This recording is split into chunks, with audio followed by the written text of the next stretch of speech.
Eu saúdo aos nossos pré-adolescentes da Assembleia de Deus de Itambaí, Bahia, com a paz do Senhor. Amém? A paz do Senhor.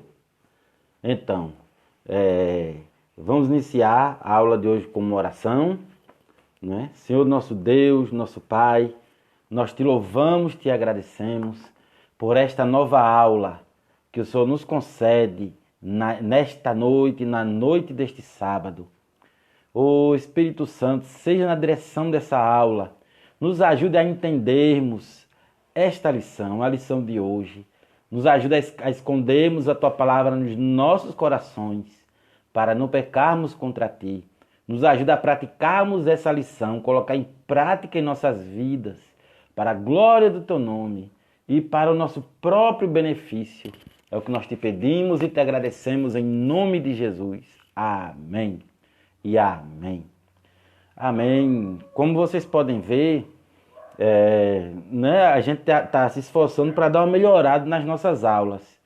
Então, para nós não ficarmos somente, vocês olhando para o meu rosto, então consegui um jeito, de preparar uns slides e mostrar aqui, um recurso visual para o proveito de vocês, tá certo? Então está aqui, nossa classe, Escola Bíblica, classe de pré-adolescentes. Então, boa noite, a paz do Senhor para Letícia, para Arthur, para Bia, para Ian, para outra Letícia, Letícia também. Quem mais? Para Tiffany, E quem mais estiver aqui, que eu não citei o nome. Então, estamos aí, graças a Deus. Então, a lição de hoje é preparando-se para o futuro. Estamos na lição de número 12, que tem o título Preparando-se para o futuro, certo? Vocês estão numa fase de plantio, de plantar para colher já quando tiver a minha idade, já começar a colher. Isso não quer dizer também que eu, na minha idade, também não esteja plantando. Mas o período mais adequado de se plantar é esse. É isso que vocês têm que dar o gás, tá certo? Se prepararem para poder ter uma vida adulta próspera, tá certo? O textuário diz: aqueles que semeiam chorando, façam a colheita com alegria. Aqueles que saíram chorando, levando a semente para semear, voltarão cantando, cheios de alegria, trazendo nos braços os feixes da colheita.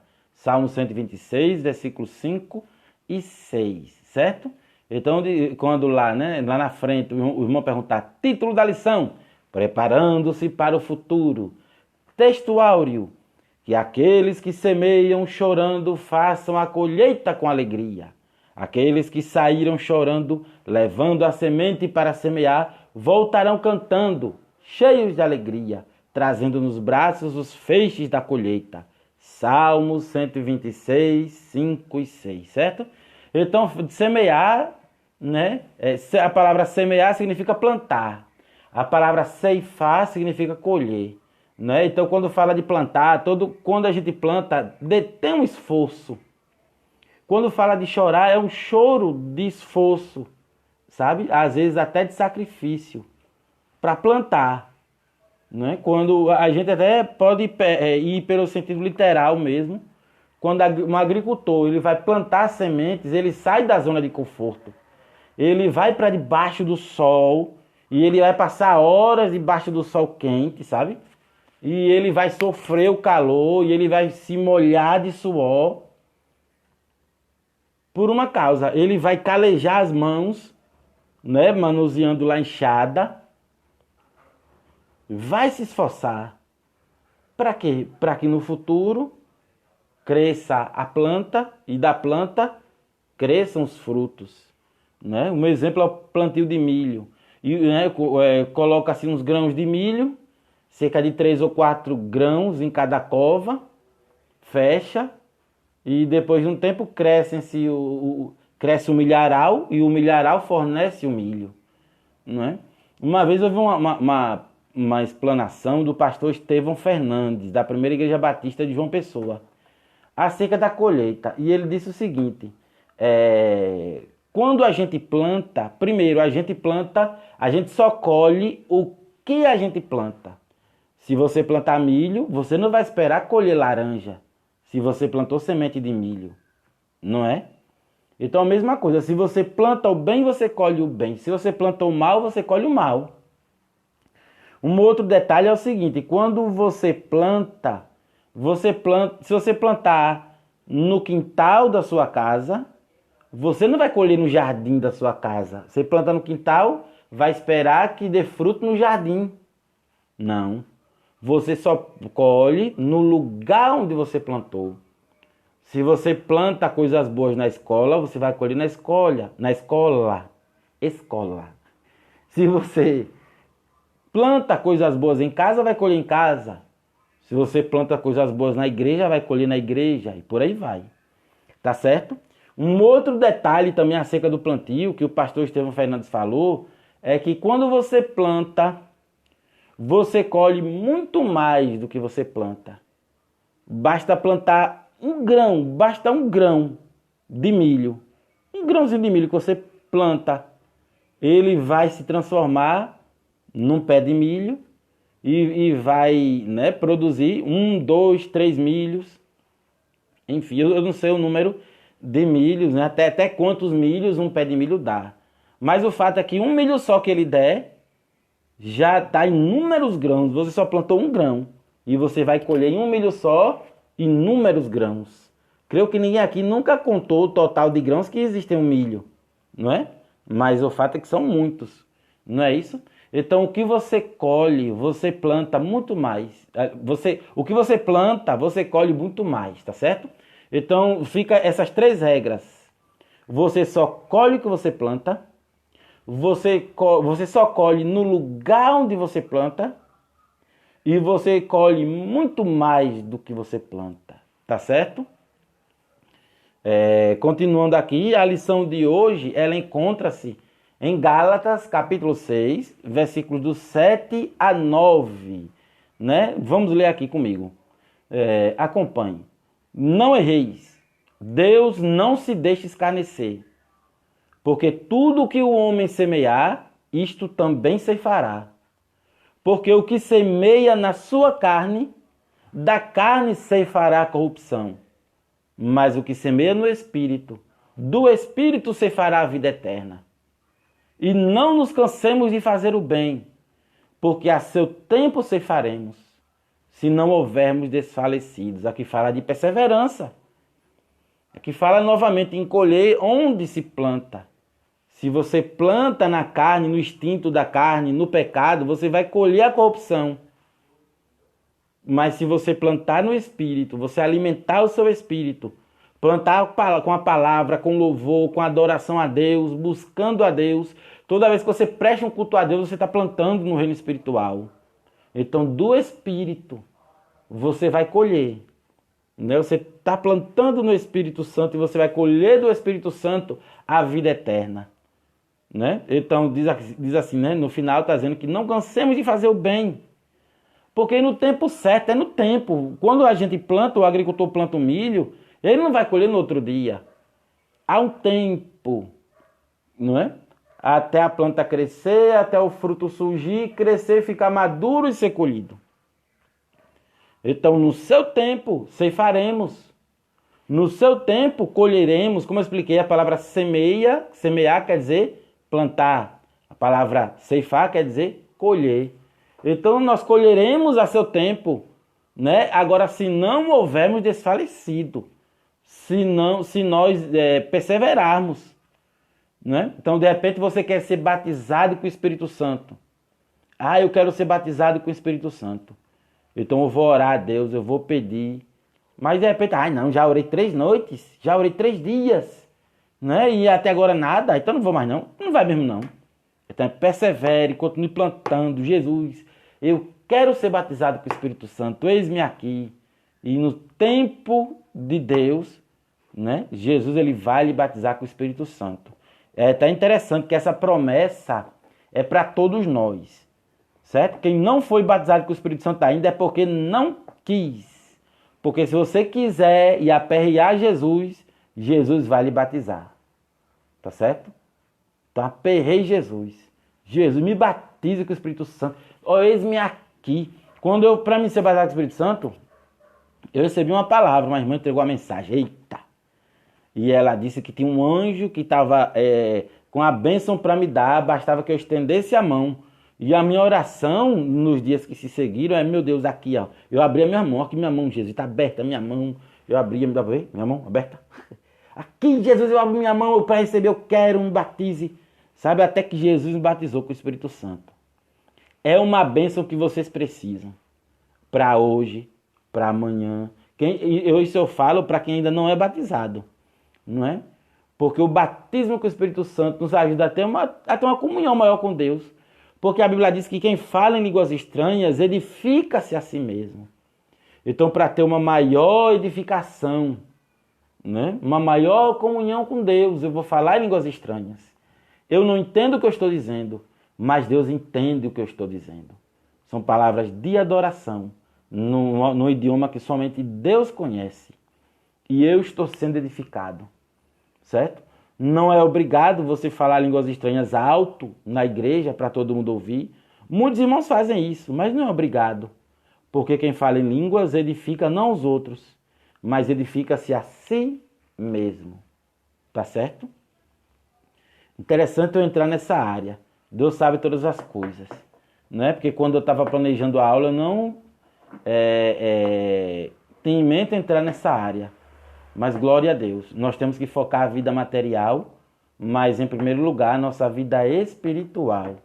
Temos que plantar no Espírito, para do Espírito colhermos a vida eterna, não é? Comunhão com Deus. Tem até um louvor de Kleber Lucas, se eu não me engano é dentro do coração,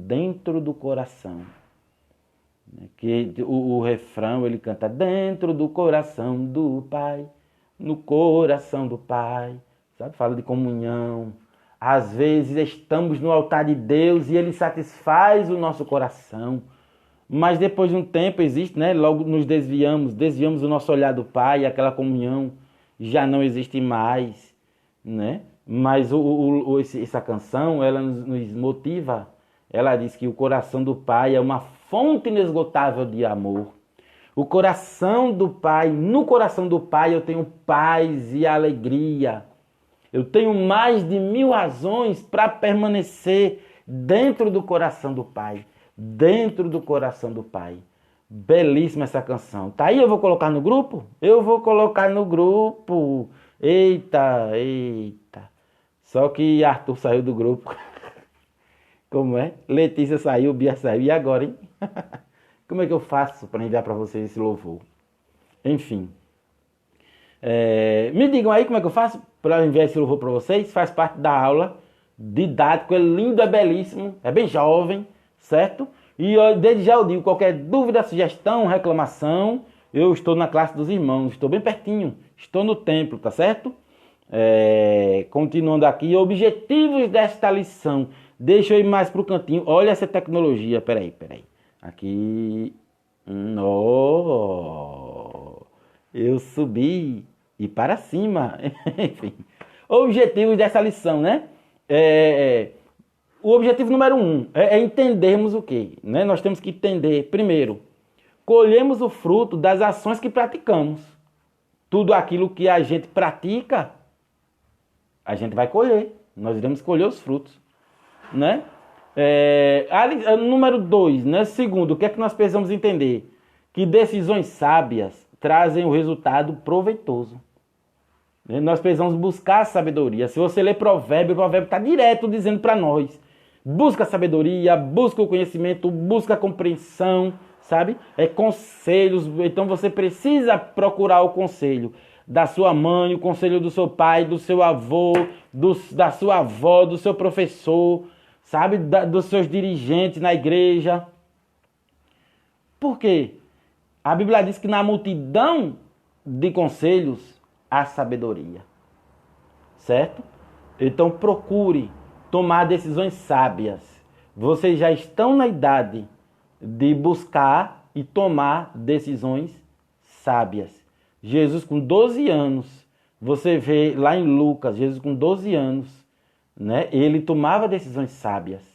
E ele andava junto com oficiais da igreja. Né? Então ele ouvia dos mais velhos. Ele ouvia. E ele também falava.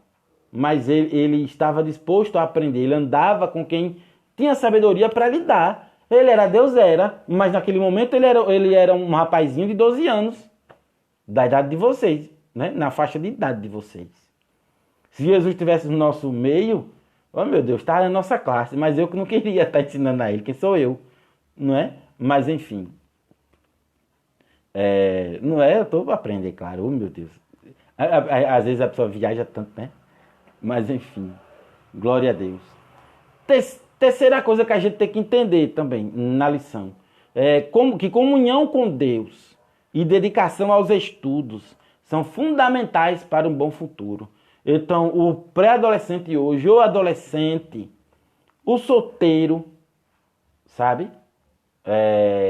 Ele precisa priorizar sua comunhão com Deus e se dedicar aos estudos. Porque vai chegar o tempo de se casar. E para casar você vai precisar de dinheiro. E para ter dinheiro tem que ter emprego. E se quiser ter um bom dinheiro tem que ter um bom emprego. E para ter um bom emprego tem que ter uma boa preparação. Então, primeiramente Deus. Segundo, estudo. Ah, mas eu não quero casar. Tá certo. Mas você não vai ser sustentado pelo pai e pela mãe o tempo todo. Um dia você vai precisar andar com seus próprios pés, mesmo que seja só. Não é? E volta àquilo que eu falei. Quer ter dinheiro? Trabalhe. Quer ter um bom dinheiro? Tenha um bom emprego. Quer ter um bom emprego? Tenha uma boa preparação. É a regra da vida. Não é? Faz parte do jogo da vida.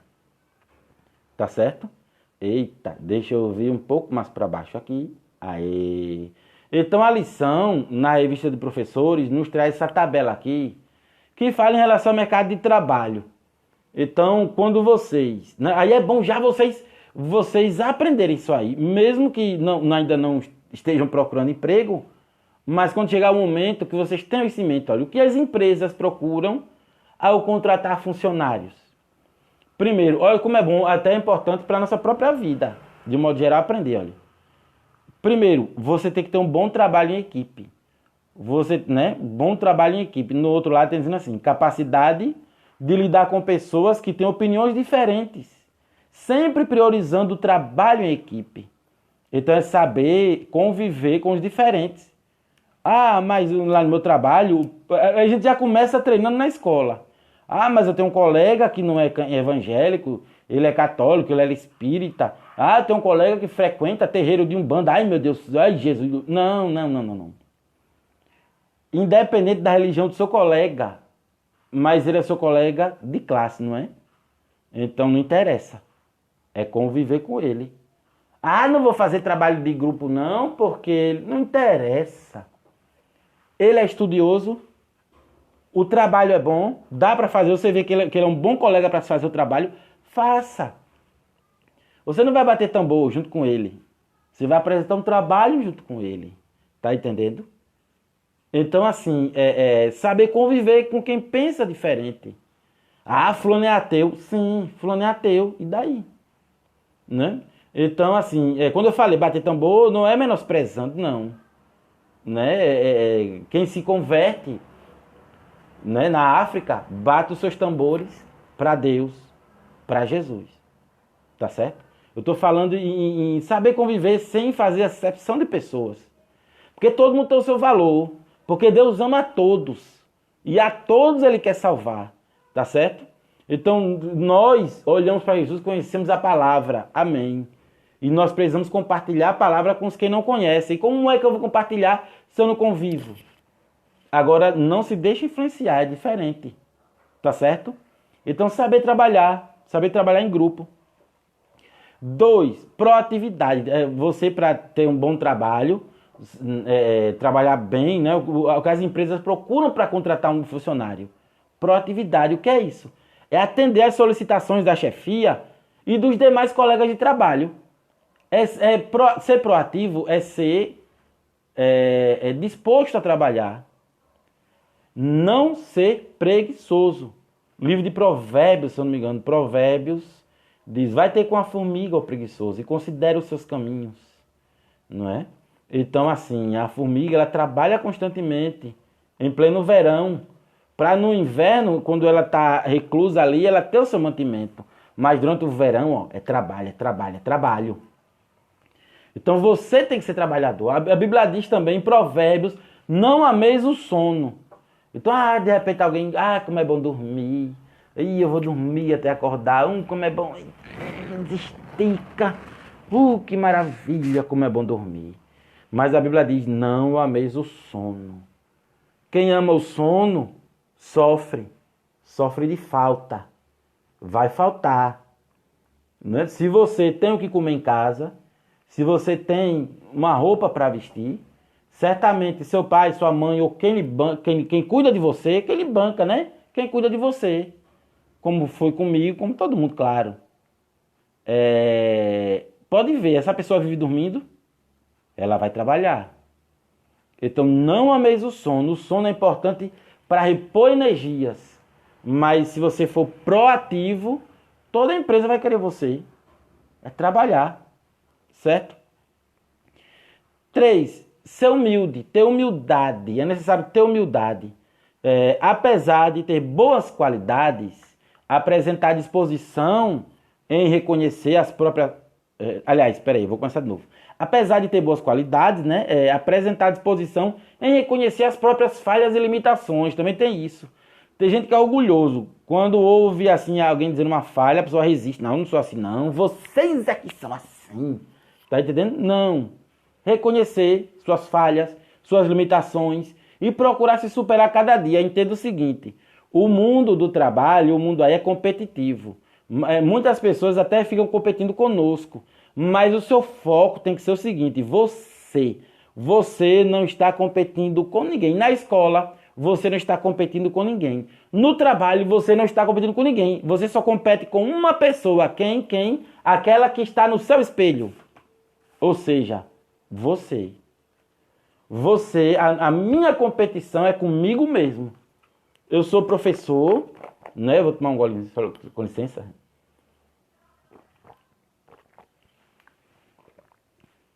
Sou professor. No meu secular. Trabalho em escola, certo? Tem escola que tem outros professores de português. Eu sou professor de português. Tem outros professores de português. Aí eu me esforço para dar as melhores aulas para os meus alunos. Eu me esforço, né? Como eu estou esforçando nessa aula aqui, glória a Deus, Deus me mostrou esse mecanismo desse recurso aqui, para eu poder dar uma aula mais ilustrada para vocês, né? Isso é porque eu estou querendo ser melhor do que os meus colegas lá? Não. Eu estou querendo ser melhor sim, mas melhor do que eu. Então, se antes, né, eu dava aula aqui, gravava aula para apresentar para vocês, não é? Só o meu rosto. Então, agora, o que eu posso fazer para melhorar? Está aqui. E adiante eu vou procurar melhorar mais. E assim que eu faço também no meu secular. Estão entendendo? Então, o que é que eu fiz? Eu estou ensinando numa escola que ela fica de frente para a Academia Paraibana de Letras. Eu sou professor de literatura nessa escola.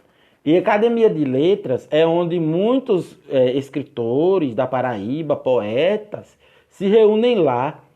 E na escola onde eu estudo, fica direto uma janela na minha frente. E quando eu olho, Academia Paraibana de Letras, Academia Paraibana de Letras. E aí eu fico, meu Deus, o que é que eu estou fazendo aqui que eu não levo meus alunos para lá?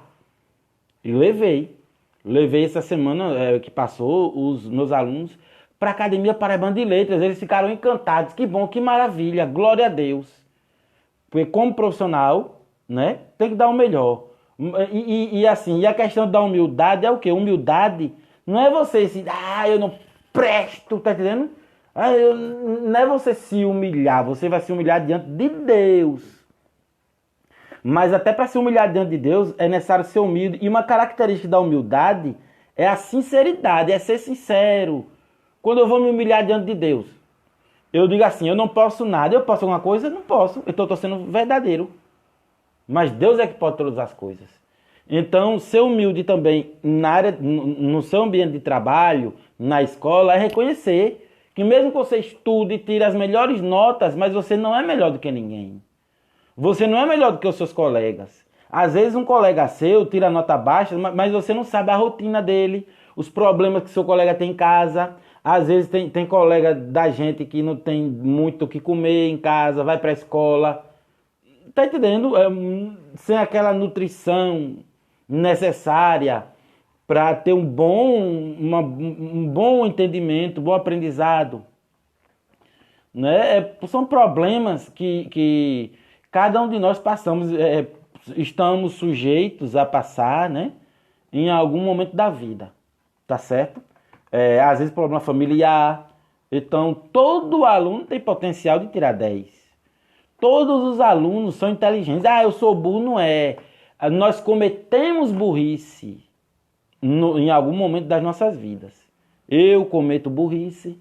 Em algum momento já cometi burrice. De vez em quando eu cometo burrice. Mas eu sou burro? Não. Vocês são burros? Não. Ninguém é burro. Tá certo? Mas todos nós cometemos burrices. É diferente. Tá certo? Agora, para quê? Os nossos erros servem para o nosso próprio aprendizado. Nós temos que tomar os nossos erros como uma oportunidade de aprender, tá certo? De aprender, reconhecer nossos erros e pegar como uma oportunidade de aprender, para nos tornarmos pessoas melhores. 4. Disposição para aprender algo novo. Então, capacidade de aprender informações novas, que fogem até mesmo da própria área de atuação. Então você tem que estar disposto e disposta a aprender na escola e quando vocês estiverem no ambiente de trabalho, né? Quando vocês tiverem seus empregos, estar sempre disposto a aprender.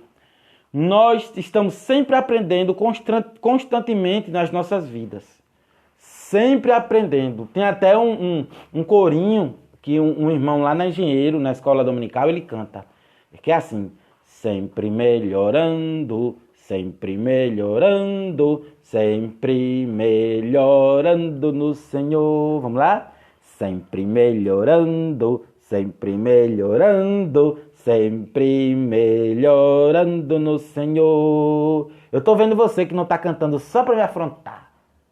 Então, tá certo, tá sempre melhorando. Então, está disposto a aprender. Quando fala em ambiente de trabalho, de repente você trabalha numa loja, você trabalha de vendedor. Então, de repente, em algum momento, o seu colega do caixa vai precisar sair, precisar que você ajude, é bom que você aprenda alguma coisa sobre caixa. Está sempre disposto, né, a ajudar, a trabalhar em grupo, colaborar e aprender mesmo aquilo, aprender o que compete a você e um pouco daquilo que não compete também, certo? Que não é da sua área, tá certo? Meu Deus, como o tempo passa rápido, né? Já, vamos lá. Já passamos um bom pedaço da aula, porque eu cronometrei aqui, né? Vamos lá, 40 minutos de aula para caber no nosso tempo na igreja. 5. Persistência. Então, o que é persistência? Capacidade de lidar com situações difíceis sem perder a vontade de realizar o trabalho, certo? Então, sempre você vai passar em algum momento difícil. No trabalho, na escola, de repente, existem momentos difíceis. Existe determinado momento que não dá nem vontade de ir para a escola. Mas vá em frente. Tudo é tempestade, tudo é passageiro, tudo é lição, tudo é aprendizado. Tá certo? Então, lidar com situações difíceis, encarar, sem perder a vontade de realizar o trabalho, de estudar, sabe? De exercer a sua função. Tá certo? Continuando.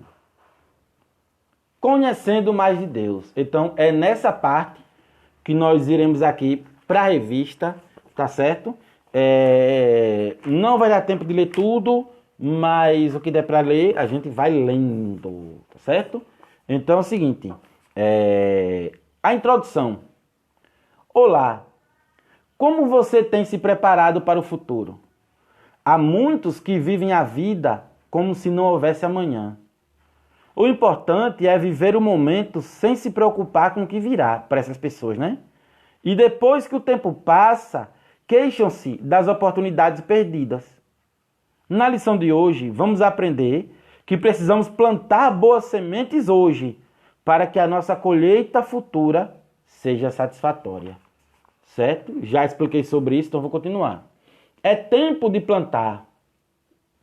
Há uma regra básica na natureza. O que você plantar, certamente colherá. O tipo de semente que você plantar nascerá de acordo com a sua espécie. Quando se planta feijão, nasce feijão. Nunca vai nascer outro cereal diferente da semente que você plantou. Assim também acontece em nossas vidas, pois tudo o que fazemos, seja bom ou ruim, vamos colher o resultado de acordo com as nossas obras. Deus nos chama a plantar coisas boas, a fim de que a nossa colheita seja proveitosa. Toda ação tem uma consequência, e esta verdade se aplica em todas as áreas. Se as nossas atitudes tiverem como propósito somente satisfazer os nossos desejos egoístas, a nossa recompensa será de tristezas e pecados. No entanto, se plantarmos atitudes que agradam a Deus, colheremos alegrias e, por fim, a vida eterna. Não é? E como plantar coisas boas no mundo em que as pessoas só pensam em si mesmas? Talvez seja o momento de sermos a resposta da nossa oração. Crescemos aprendendo que se alguém nos ferir a face, devemos evitar. Quem assim age não está plantando o amor, e sim o ódio. Jesus, porém, nos ensina a plantar o amor, mesmo quando somos maltratados. Se obedecermos aos mandamentos do nosso Mestre e levarmos adiante os valores do reino de Deus, estaremos contribuindo por uma sociedade mais justa. Acontece que grande parte das pessoas na sociedade ouve o Evangelho, mas presencia pouco testemunho. Jesus não somente ensinou, como também praticou. Ele foi esbofeteado, cuspiram na sua face, foi zombado. No entanto, o Filho de Deus nunca revidou todos esses sofrimentos que lhe causaram. Ele sempre plantou o amor. Então, reflita um pouco nesta questão. Que atitudes você tem plantado na vida das pessoas? Certo? Temos aqui revisando. Deixa eu vir para cá. Oi, oi, oi, oi. Aê! Então, revisando, né? Tem aqui o exercício que eu vejo que vocês gostam de fazer, né? E é bom, é ótimo fazer. Complete o versículo. Não nos cansemos de fazer pois, se não desanimarmos, chegará o certo em que faremos o quê? 3 palavras. Que palavras são essas? 3 palavrinhas só, eu aprendi de cor. Então, esse versículo é Gálatas 6 e 9, né? Pronto. Eu creio que alguns de vocês estão falando aí, né? Estão chutando. Vamos ver quem acerta as respostas.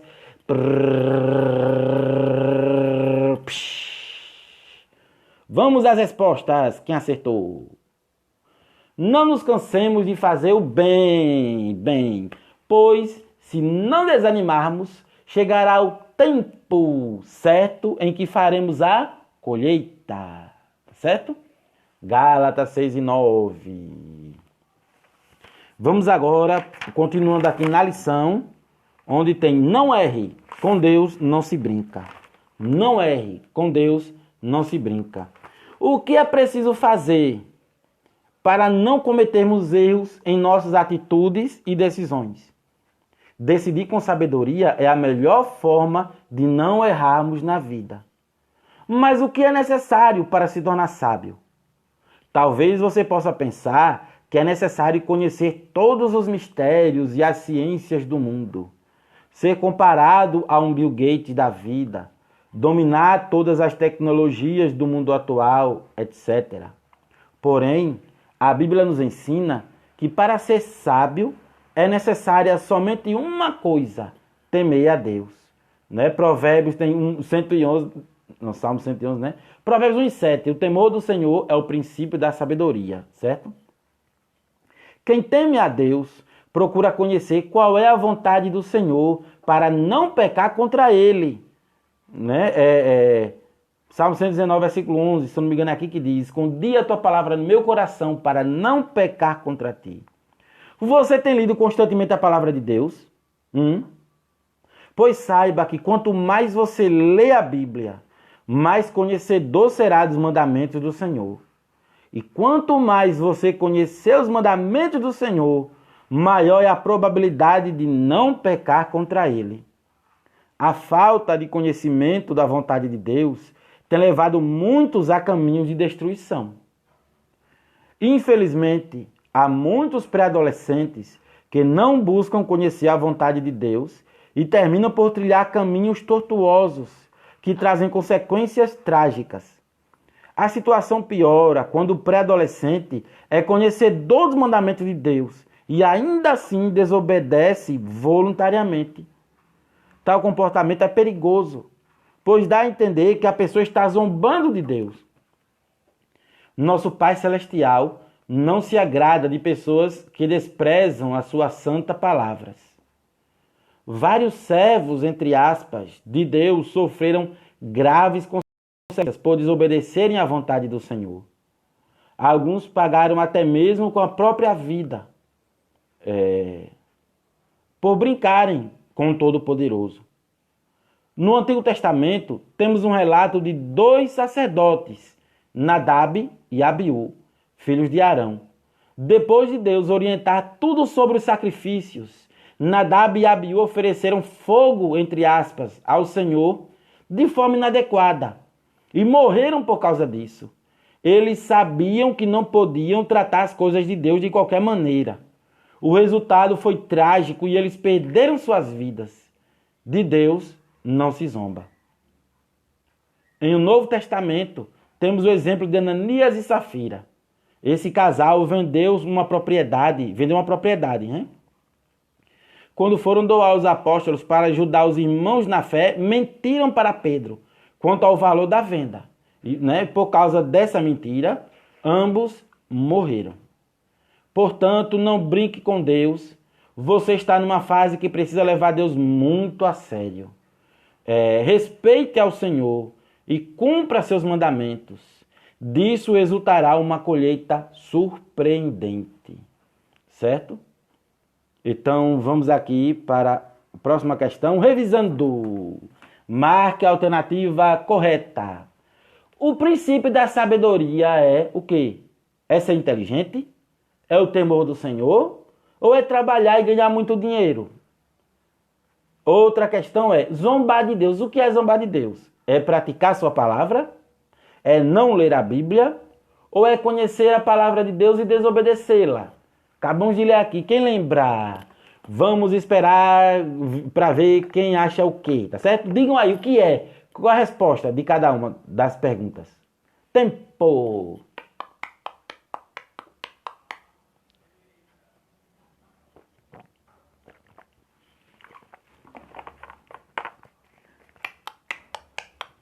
Tempo esgotado. Vamos para as respostas.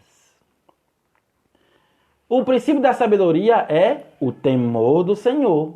Né? Provérbios 1:7. O temor do Senhor é o princípio da sabedoria. E zombar de Deus é conhecer a palavra de Deus e mesmo conhecendo, desobedecer. Aí está zombando de Deus. Certo? Continuando, nós já estamos caminhando para o final da lição. Mas eu vou ler aqui, tá certo? Onde tem uma colheita abundante. A palavra de Deus nos garante que aqueles que levam a preciosa semente do Senhor, caminhando e chorando, voltarão cantando, cheios de alegria, trazendo nos seus braços seus feixes de colheita. Quem se prepara para o futuro, Quem se prepara para o futuro fazendo a vontade de Deus, não fica frustrado.